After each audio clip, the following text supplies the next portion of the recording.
की पानी ले ले बा। अरे हम तोरे बाप का नौकर है का रे? का? हाँ, आज ले अपने खातिर एको लोटा पानी तो लेके आईबा न कहीं। अच्छा। तोरे खातिर पानी लेके आई। कहो तू तनी सा पानी लिया के दे देबा तो हमार नौकर हो जाइबा। हम जवन देला ओकर का?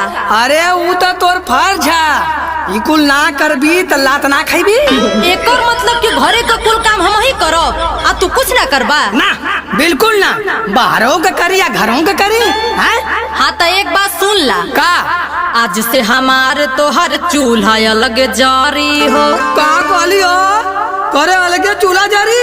हाँ। करे ये बताओ कि कौने के मेहरारू अपने मर्दे से अलगे चूल्हा जरावेली रे? हमके ना पता। हाँ, सब अपने दर्द याद से चूल्हा अलगे जरावेला, आता अपने भतारा से चूल्हा अलगे जरावे का थाई? तो जेके जैसे परेशानी हुई वही से अलगे हुई। तो सुन, अकेले रहा पुता कुछ तो हसे ना सपारी।